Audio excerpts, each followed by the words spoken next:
শুভেন্দু অধিকারীর জয়ের সাথে সাথে পশ্চিমবাংলার পরবর্তী মুখ্যমন্ত্রী কে হবেন সেটা নিশ্চিত হলো।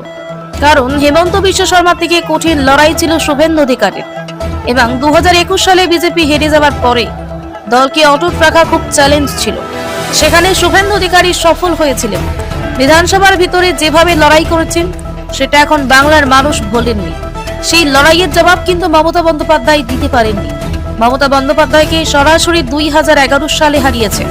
পাশাপাশি গোটা রাজ্য জুড়ে প্রচার করা, দলকে সংগঠিত করা এবং সব থেকে বড় যে বিষয়, হিন্দুত্বের বড় ভাবনা তৈরি করতে পেরেছেন শুভেন্দু অধিকারী। এটাই বড় সাফল্য ছিল শুভেন্দু।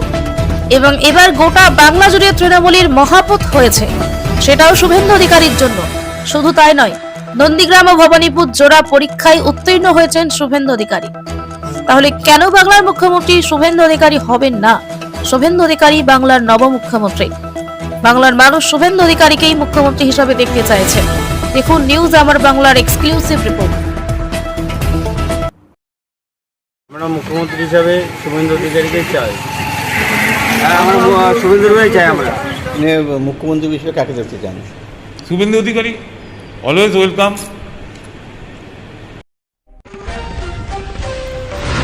এই মুহূর্তে আমাদের সাথে ফোন লাইনে রয়েছে আমাদের প্রতিনিধি দেবু দেবনাথ। আমরা দেবুর কাছ থেকে আরো বিস্তারিত জেনে নেব। দেখো, বিজেপির এই বঙ্গজয় গুরুত্বপূর্ণ কাণ্ডারি শুভেন্দু অধিকারী। তা এক কথায় বলতে কোনো অপেক্ষা রাখে না। বাংলার পালাবদলের অন্যতম কেন্দ্র নন্দীগ্রাম, অন্যদিকে হাই ভোল্টেজ কেন্দ্র ভবানীপুর, যেখানে কিন্তু মমতা বন্দ্যোপাধ্যায়কে হারিয়েছেন শুভেন্দু অধিকারী। নন্দীগ্রাম ও ভবানীপুর জোড়া পরীক্ষাতেই উত্তীর্ণ হয়েছেন শুভেন্দু অধিকারী। তাই প্রশাসনিক অভিজ্ঞতা এবং সংগঠনকে সঠিকভাবে নেতৃত্ব দেওয়া এবং দলের সর্বস্তরের কর্মীদের বিভিন্ন সময় বিভিন্ন সুবিধা অসুবিধাকে সমাধান করে দেওয়া, এই সবকিছু সুন্দরভাবে করে এসেছেন কিন্তু শুভেন্দু অধিকারী।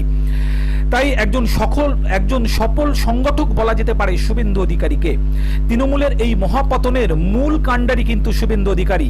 তাই এক কথায় বলা যেতে পারে বাংলার আগামী মুখ্যমন্ত্রী হিসাবে কিন্তু শুভেন্দু অধিকারীর নামই জলজল করছেন। এবং বাংলার সাধারণ মানুষের এই মুহূর্তের একটাই দাবি, মুখ্যমন্ত্রীর পদে শুভেন্দু অধিকারীকেই কিন্তু তিনারা দেখতে চান।